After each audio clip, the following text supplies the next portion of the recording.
Feeling safe in an unsafe world, feeling that, like I said, just that safe inner child environment, that realm of peace. And there are a lot of agents of chaos out there. There's a lot of agents of chaos. And it's because they've been through shit and they get triggered just like you get triggered. And when you got two triggered people in a moment, man, it is not pretty. Roll me, Mac.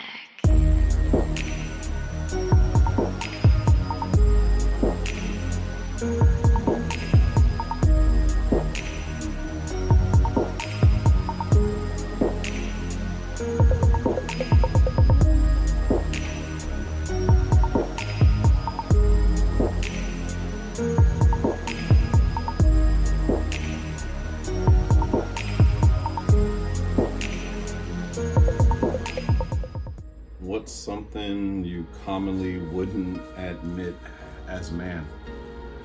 Okay, well, commonly wouldn't admit as a man. How do I want to go about this? So, how much, I'll say how much that I'd say throughout my life that I love, right? And the idea of love, not so much probably what the act of it is, if that makes sense. Seeing many different forms of love and being afraid of the versions that you were taught, and anything remotely that reminds you of it, run like hell. So hypersensitive. Yeah, hypersensitive. And if it makes any sense for anybody that has followed the show, and obviously, my disdain about, the concept of women who operate in their masculine. It's more so about what I receive by women who tend to operate in their masculine. The lack of respect that comes with being a man. Everything that is given on this platform is to give men a fighting chance at being respected when it comes to dealing with the opposite sex, or same sex for that matter. But just really understanding like the very thing that more than likely I've craved all my life is the very thing that scares the shit out of me. Yeah, I think that's something, admission, if you will, to kind of share about it is when you almost come up with lack of that nurturing presence. You know what I'm saying? More so raised on that Debo shit. Stop acting like a bitch and come on. Like when you've been kind of brought up in more of that frame of mind. And that's never been a problem to stand there and just move on and just be strong and shit. But where does the nurturing aspect of love come into play? That is the question. I mean, the way that I was programmed, I would give any woman that I had a feeling for, an affinity for, whether that be women in the family, a girlfriend, or shit like that, I would do just about anything for you. The issue that came about was when you were treated less than. And this is what you called love. This is something that you just accepted. You just kept taking it and taking it, believing that shit was going to change. This idea to work for love, which was very familiar to childhood, where you feel like you had to work for the physical aspect of love. I don't mean love in different ways, like buying shit, making sure that we were cared for, roof over our head. Yes, that version of love. What I'm talking about is the physical and emotional aspect of love that was not necessarily so present. And one thing to keep in mind is that the common statement is that I'm not able to give you what I didn't have. But it's about cycle breaking and understanding what it means to be loved and to offer love,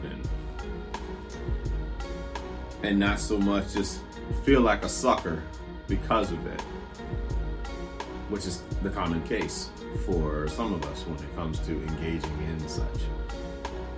So fearful, sure. Care for people, without a doubt. The issue has never been, I don't believe for me, and I speak solely from my perspective, is that the issue has never been like my care for others. It's more so trusting them with me, because I know the lengths in which I will go, even from a toxic standpoint.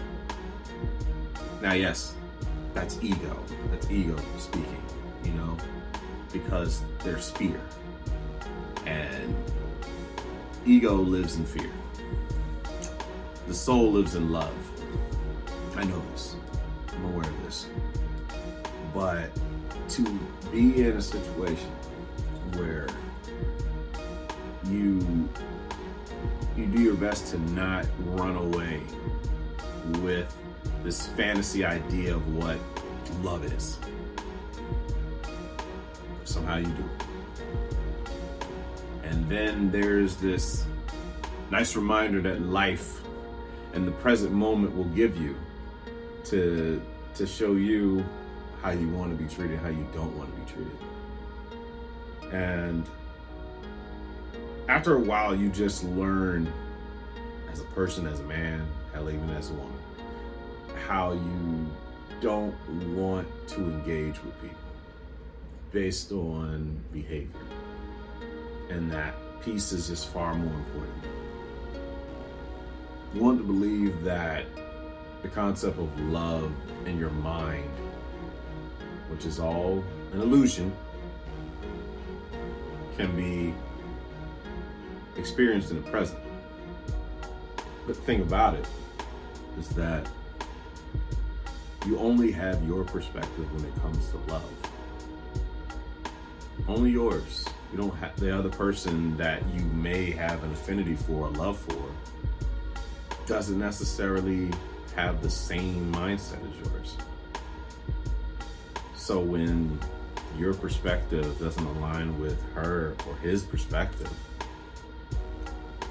how do you then interpret that? Do you interpret that she doesn't love you because she doesn't love the way you do? And vice versa, right?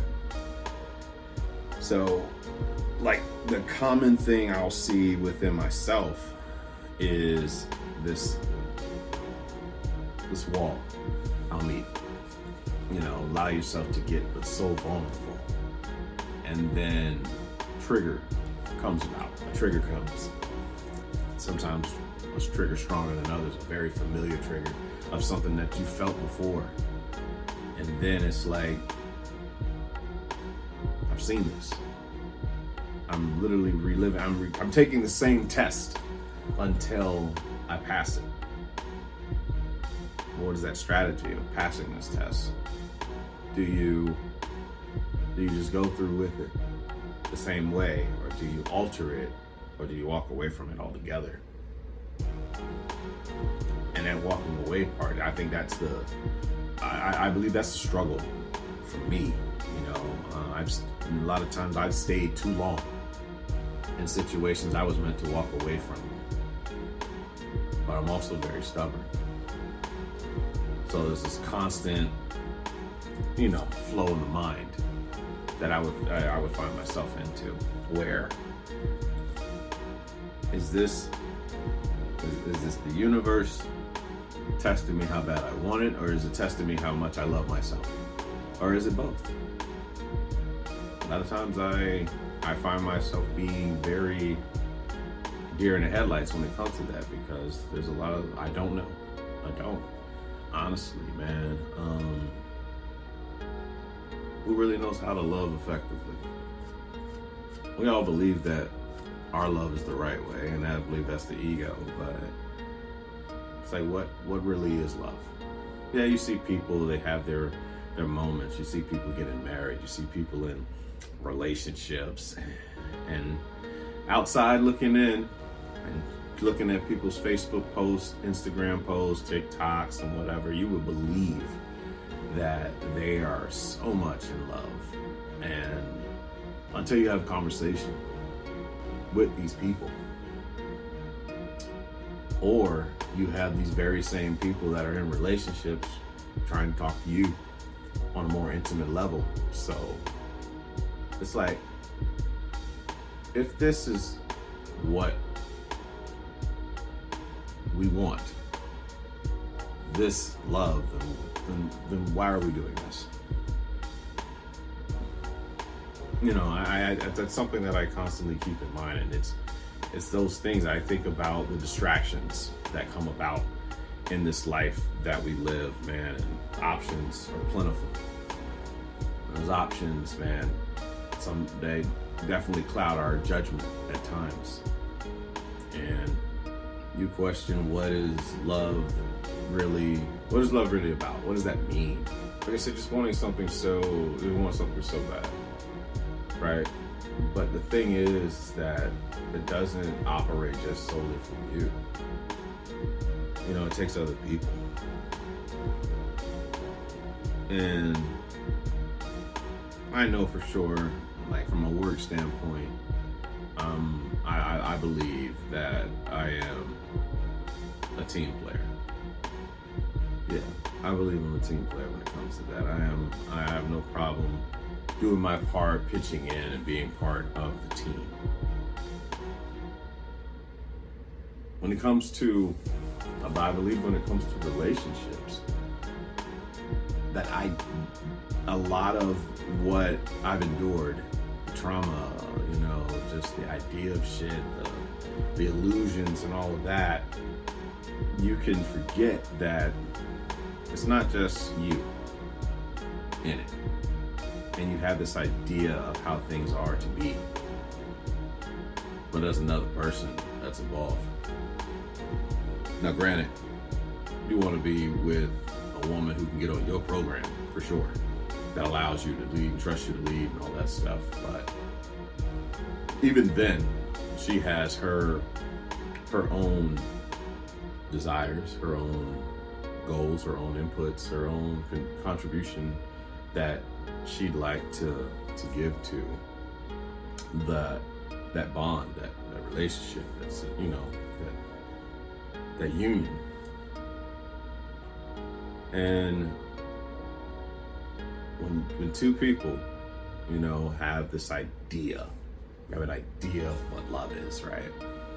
I mean, the way you view love at, like, when you're in your teens is different from how you view love in your 20s. If you got, you know, if you're fortunate enough to get married in your 30s, and, you know, like, and especially learning how to look at it through, you know, past 40 and all that stuff, man. There's so many factors so many factors that go into play, and the illusion. And I believe that for me is removing the illusion, the idea you have of love. And sometimes, man, you get around certain spirits that just there's something about them. And then you have this idea, they trigger something of this fictitious Disney world, this Disney type love that you once thought about all your life. And then they do something that snaps you out of that illusion. And then you question, was that love for her, or was that for the idea of love and the idea of her, you know?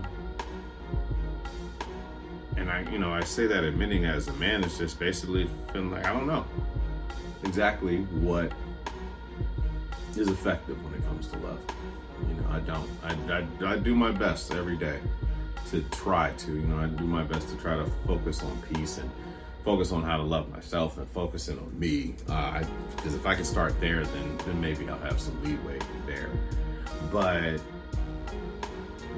that feeling, man, of being snapped out of the illusion and then trying to figure out, is that what you've been doing all this time? Have you been running away with the idea of these women that girls, when you're little, and obviously as adult women, are you stuck in this toxic cycle of trauma, right? And as long as they play their role that they did not know they had the script to, everything's okay.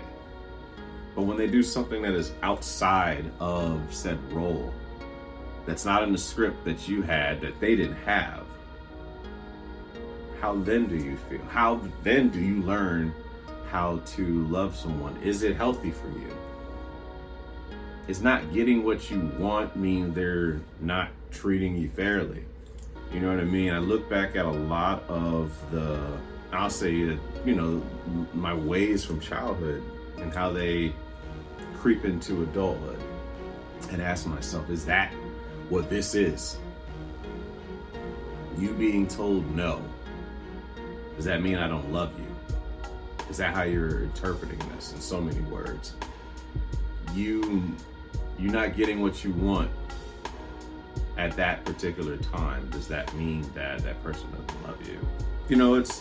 And I say that, this whole thing for something, for the topic of the question, like, as a man, can you admit? And it's just like admitting that I don't really know much about love effectively. I don't believe, and that's, what I mean by that is more so that I don't know enough to tear it down. I don't know enough about it to think I know everything about it. But it's the concept of learning it and trying to learn yourself.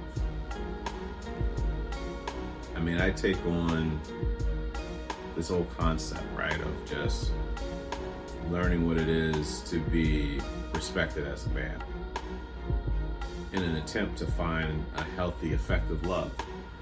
So understanding what it means to be masculine, understanding what it means to be, to use your feminine energy when you're engaging with women, depending on what that scenario is, that will enable you to relate, but you don't live in it. You don't live in that feminine energy, because then she'll have to live in her masculine energy. So it's just finding that balance, right? Finding that balance, and then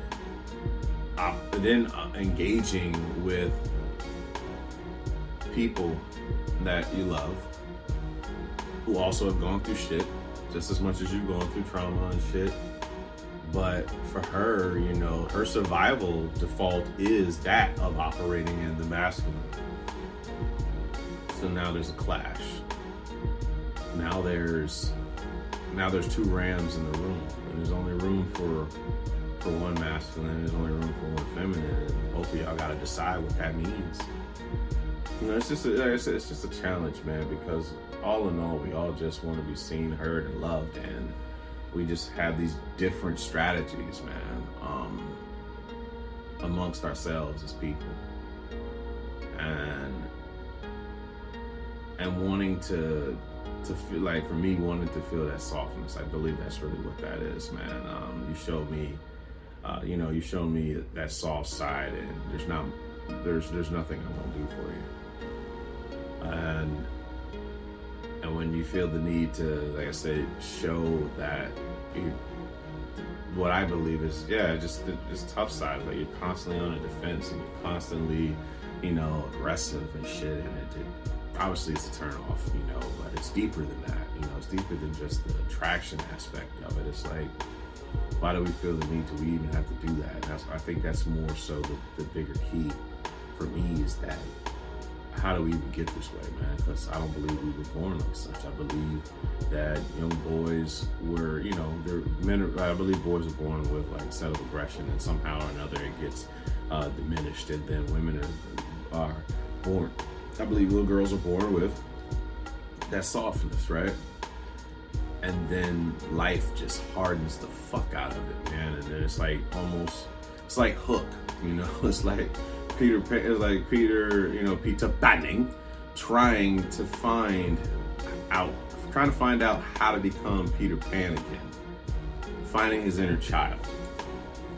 And I think I believe that's what's missing, and that's what I can admit as a man. It's remembering, trying to find that inner child again, trying to find that safety. I believe that's what my disdain. I truly believe that's what my disdain is with that of operating around, being around women that operate in their masculine. It's like it gets me further away from finding that sense of safety. But interesting enough, a lot of those women that operate in their masculine protect the shit out of you. And it's like being so hell-bent on having that soft protection that even exists, right? Feeling safe in an unsafe world, feeling that, like I said, just that safe inner child environment, that realm of peace. And there are a lot of agents of chaos out there, a lot of agents of chaos. And it's because they've been through shit and they get triggered just like you get triggered. And when you got two triggered people in a moment, man, it is not pretty. It's not pretty at all. And they're no longer in the room with the adult versions of themselves. They're in the room with the person that caused them pain originally. And sometimes that gets projected, And it's not to be taken personal. That's the thing to remember. It's like nothing anyone does is about you. Whatever I'm doing is about me. Your response to it is about you. So yeah, when you get triggered, when you find yourself in that feeling of not feeling safe, not feeling like I'm in a safe place to operate and function, then now you have to, that's when that ego comes out. The ego is there to protect you. So our ego creates some of our ego had to create this angry ass person. This and it's fear. Behind anger is fear. So creating this person filled with so much fear that hopefully it would scare the shit out of whoever was around us, so that we would be protected, literally like a dog. It's like trying to give a dog a shot or a needle, something, you know what I mean? Trying to give a dog medicine, and if they really don't want it, they're gonna bare their teeth at you. And it's fear. It's fear. And that's something I'm also willing to admit as a man is, living in through those fears when that ego is present. and trying to find the soul, because there's no fear. There's no fear in the soul. It's just solid all the way around, man. That's how you know who's running the show. That's how you know when little wounded inner child you is driving, or when you're, that hot shot thinking you the shit ego is driving. But the soul just is, man. It just loves. It doesn't want to prove itself to anything. It doesn't feel like it needs to do anything, to be anything, because it just is. And I believe there's a lot of confusion that some of us have gone through when it comes to love, as far as what that even means. I believe love is clear. I believe love is, it's a straight line.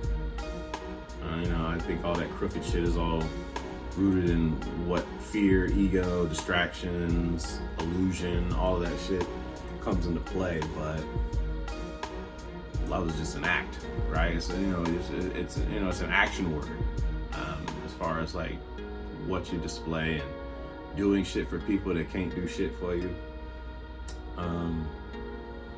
Love, like, I believe the true act of love, is unconditional, but there are a lot of conditions we come with, whether we know it or not. And it's like trying to find that fine line of like understanding unconditional love and unconditional tolerance. Is it easy? No, I don't believe so. I don't believe it is, especially for hypersensitive individuals who've gone through shit and is looking for anything to protect itself. Struggle. But I mean, that's something that I can admit as a man.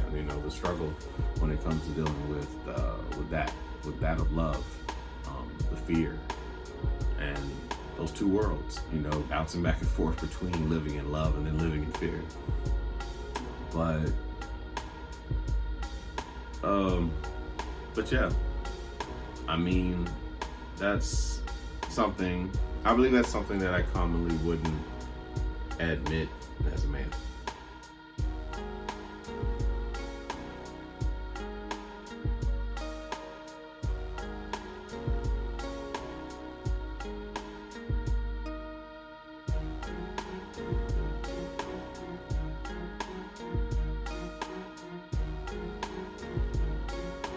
What is the belief or tradition you were raised with that you intentionally unlearn or let go of? Being judgmental.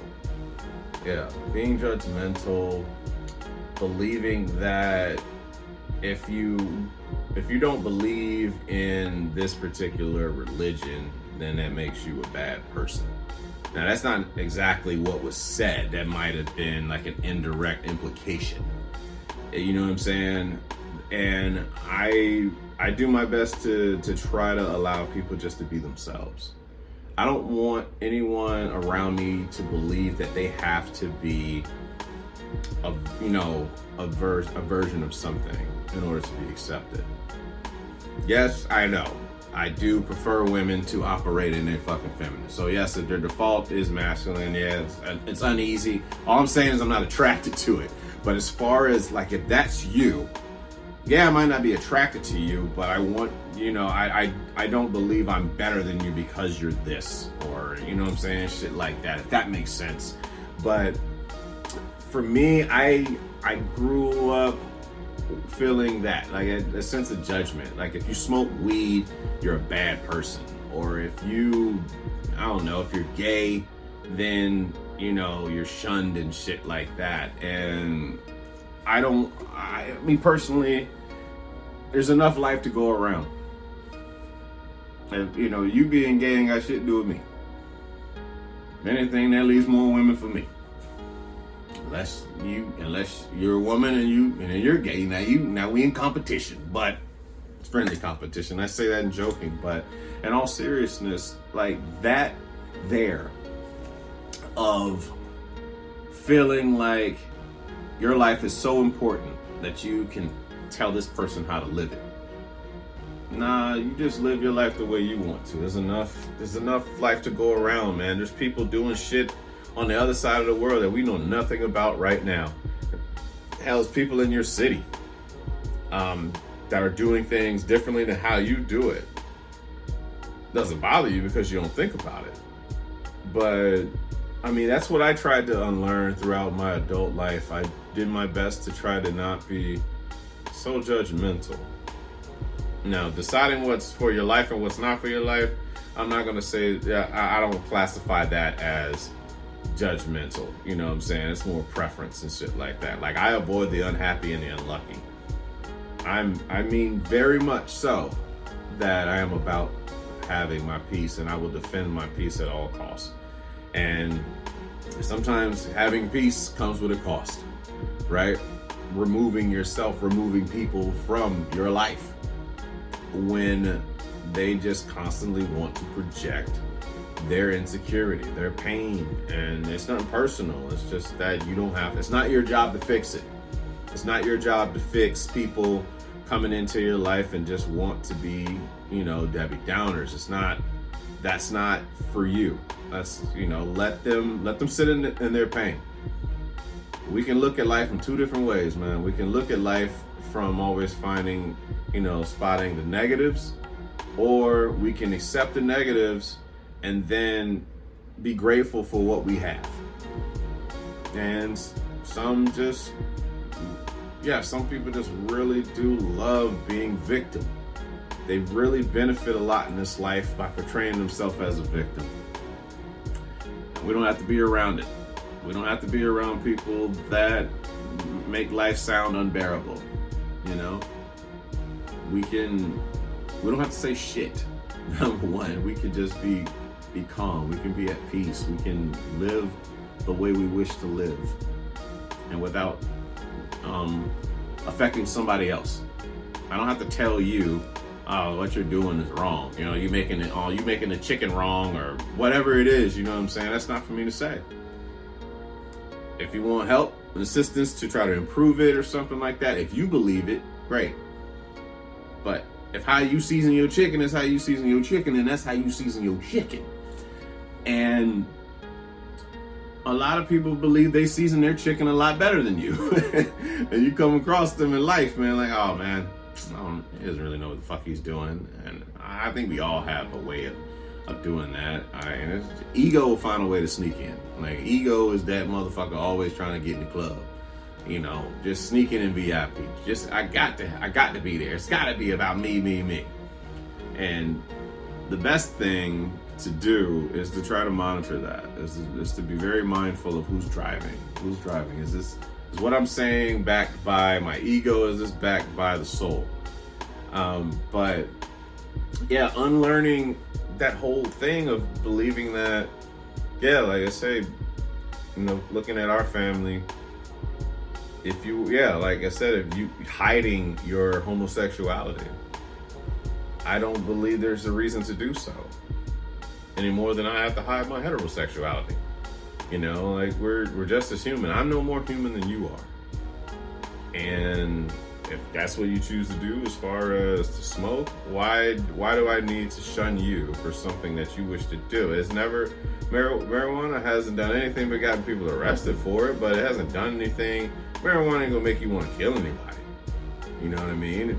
I don't believe you get lung cancer from it. Now, that's my ignorance talking right there if it does, but I don't believe it does. So what exactly is it doing?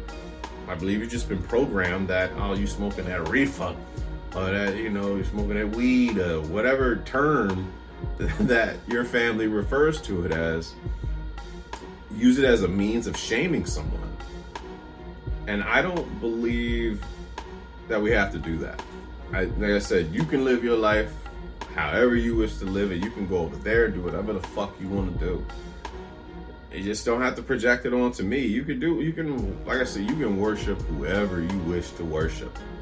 And how many gods you wish to have, all of that stuff. It is not for me to say that you're wrong because you don't think the way I do. I don't know enough about life to be a pessimist. I don't know enough to say that I'm living the right way and you're living the wrong way. Me personally, that's whatever anybody else does, whatever anybody else's religion teaches them to do.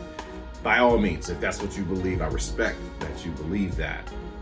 But I do my best to focus more on like the acceptance of that and just be peaceful, you know what I'm saying? Have a good time while you still can, because there's no telling when this is all gonna be over for any of us, man.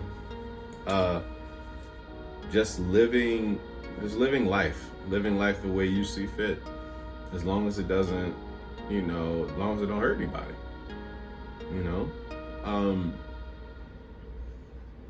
that thing, like I said, that thing there, of feeling like you have to hide who you are. And why is that? Shunning, shaming.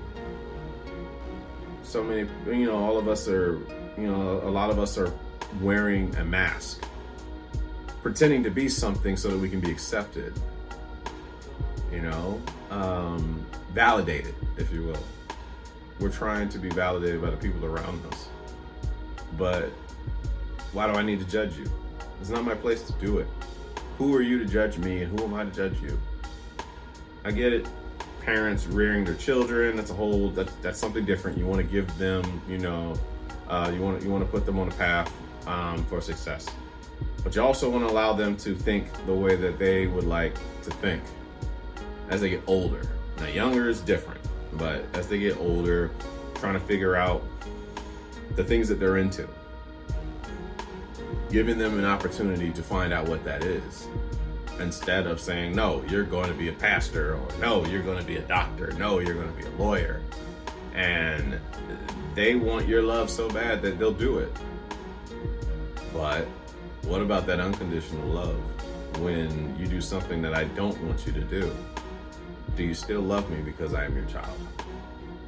Do you still love me because I'm gay? Do you still love me because I smoke? Do you still love me because I struggle with alcohol? Do you still love me because I struggle with porn? Do you still have this love for me?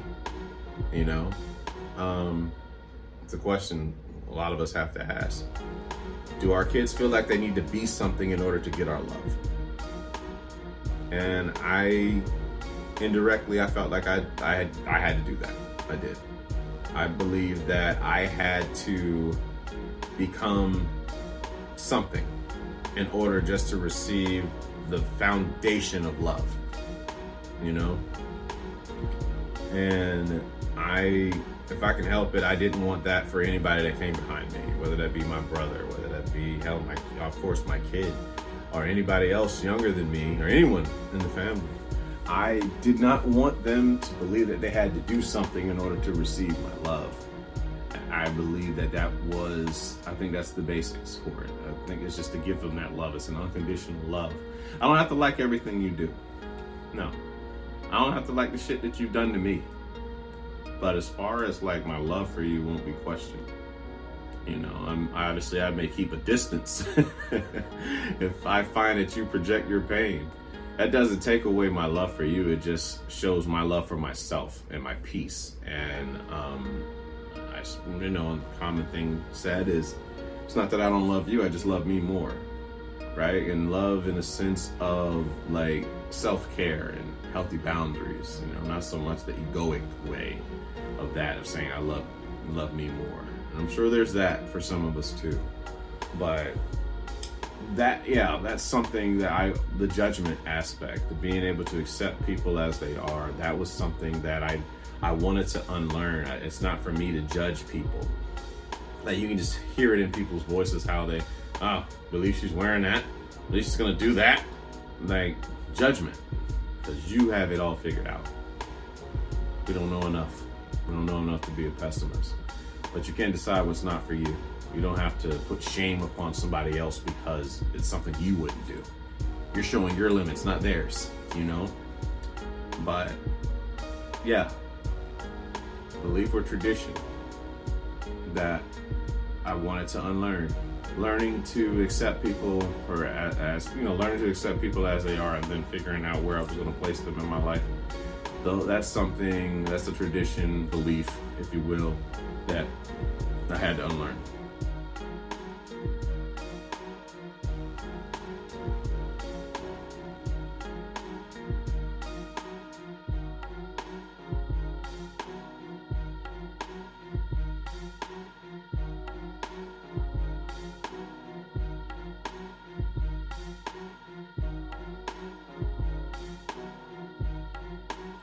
What's the hottest sex scene you've ever seen on TV or in a movie? I think about two scenes in particular. It's real short, but like Ray Allen and He Got Game, when he goes to do his character Jesus Shuttlesworth goes to visit the college. Like he's got these girls in the room with him, and no, they're just getting it in. Honestly, they're just getting it in. That was the whole point of that scene. They captured the emotion of that shit. And then I think about Baby Boy. I think about Baby Boy with Tyrese and Taraji P after she finished saying, I hate you. And then, he's talking about, it turns into, I love you, Jody, and, you gonna make them tacos, right? You know what I'm saying? Like, I think about those two scenes. I thought it was pretty hot, you know what I'm saying? As far as like for that, just the level of dominance, the femininity that comes out too, you know what I mean? Just that aggression. Again, a woman that was like his mom, you know what I mean? Definitely that he certainly was the definition of beta male in that movie Baby Boy, but that was the whole point of the movie. But yeah, when I'd say, he was tearing that ass up, in that one particular scene, practically putting her to sleep, if you will. And then of course, Jesus Shuttlesworth getting it in with the girls that were in his room on He Got Game.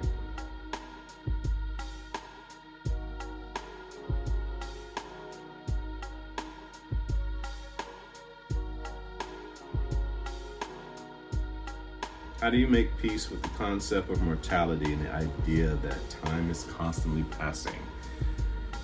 Well, I believe I was living an illusion about time. I believe I like most of us, believe we had more time about stuff. And then you look up and you see your parents in your 60s, your grandma's in her 80s, one of them is 90, and your kid is damn near 25. And like the people that were young at one point in time have gotten older. They're teenagers, they're 18. And your friends, we're not the same 22-year-olds that we were in the military. Now we're 40s, we're in our 40s. And, some still lingering, getting close to 40. But the time, yeah, you think you got more time, but there's, tomorrow's not promised. And it's like each day is a separate life, and learning to live in the present moment. I think that's how I cope with that, is living in the present moment and trying or do my best to not be so far into the future, and definitely not so much stuck in the past. I mean, the past it's gone. That's it. There's nothing. There's a memory of it. There's a memory of the past. There's trauma, and you don't forget how you felt on certain things, but it's not in the now. And a lot of us are suffering from ghosts. I know for me for sure, I've been afraid of Casper's ass for a long time. My past, all of it, just allowing the past to prevent me from living in the future. So much time goes by, and you don't believe you got the help to get through that. People that dismiss your trauma, dismiss how you feel about shit. And so you end up trying to just protect yourself the entire time. And then you think everything is sweet, and then you get triggered, and then it's like, oh shit, here we go. I'm back in the same shit once again, where I gotta protect myself from everything and everybody. So shut out the world. And time passes by. Just keeps going by, and you just don't know. You just don't know what. You just don't know when it's going to happen. You don't know when who's going to be, whose number's going to get called next inside your family, inside your friend group, whatever that is. And sometimes you get close calls and you don't realize how much people cheat death. I can say that recently I've seen that occur in my family where family members cheating death. Obviously getting older, but cheating death could have been gone. But thankfully people acted in a timely manner and allowed them to be here just a little while longer with us. But the concept of time and just accepting that it's going to happen for all of us. I mean, I think recently I was listening to somebody talk about like what would happen if nobody died and how overpopulated the earth would be. So it's all going to happen. It's going to happen. It's just the earth's way of taking care of itself, the number's going to get called at some point in time. So just to live in it, whatever it is that has got your mind, stuck on this particular issue. Is it worth it? Is it, if you knew you were going to die tonight, was it still worth your thoughts? Is it still worth being in your head? And most of the time it isn't. But we can get full of ourselves. We can believe that we got so much time. We believe it. We do believe that we have so much time left, but we are on borrowed time. We're on very much borrowed time. We don't have so many Christmases left with grandmothers for some of us, and you just break down the numbers on the average, the average death of what that could be between 80 and 90. And hell, my grandma is 83. The other is turning 83, and then the other one is 90. So there's only so many. There's only so many Christmases, so many Thanksgivings, so many Mother's Days, so many whatever. You don't realize what's left. And yeah, they may have caused some trauma in their younger days, but you're not responsible what happened to you. You're responsible for how you allow it to affect you. And trauma is, it's not something you can just, a lot of times you just get over it. You have to learn how to reprogram your nervous system. And some of us never do. And we just stay like that, almost our entire lives, and just hold on to that venom for that person, people, whatever it is, forever. And they've gone on with their lives, Meanwhile, we're still holding on, drinking the poison, waiting for them to get sick, That's what holding a grudge is. But time waits for no one. It truly does. I believe it feels like yesterday that I was playing with toys with my cousin, and now we are in our 40s, listening to DMX and Jay-Z on the radio and just loving that time frame. Me and my best friend T-Dot as kids, riding around the neighborhood on our bikes, and now we're grown and we're professionals, and like time goes by. One minute you're getting your kid like SpongeBob shit and you're like preparing for her, her kid birthday party, and now she is, she's grown. Time waits for no one. And there's a lot of choices that we make, sacrifices. I mean, a lot of times you got those people that sacrifice going after what they love in order to have time with their kids based on how it was given to them. And then you have those that worked on having time with their kids, but they struggled. But at least they got to say that they were there with their kids. Time, man. Choices, time and choices. Mothers that work multiple jobs, sacrificing so that they can have what they need, but they don't get that time with their kids. It's like it's a struggle, for some of those single mothers, man, to do that. Single fathers too, same thing, of like putting it on the line, whether you work overseas and you work in the desert and you want to be there for your kids, but you also got to provide for them. And that's a constant struggle, I believe. I believe it's a constant struggle for us, is figuring out how to provide and also be there at the same time. And the way the dice rolls, a lot of times you're not able to do both. And that's something you got to accept, and you got to take everything that comes with it. If that means your kids not feeling so close to you, and they're holding on to a grudge maybe with you because you weren't there. They felt like you weren't there. They felt like you didn't care. Now, granted, this is what they're feeling. Facts don't care about feelings, but these are their feelings of it. And time, like I said, time waits for no one. So it's like choices that must be made. But, I think about, making all that go full circle with this mortality thing is like, you're not going to live forever. You might build a legacy that lasts forever. Long enough, 100 years from now. I mean, who remembers shit that happened 100 years from now, Don't get me wrong, we just celebrated like Marilyn Monroe's birthday and, some other people, Miles Davis and all that. But they get remembered, but it's not going to matter. It's not. In a long scheme of things, long-term scheme of things, nothing matters. It doesn't. We decide what we give value to. Like, what was hot for us when we were teenagers is not the same shit that's hot for our kids and what they thought. You know what I mean?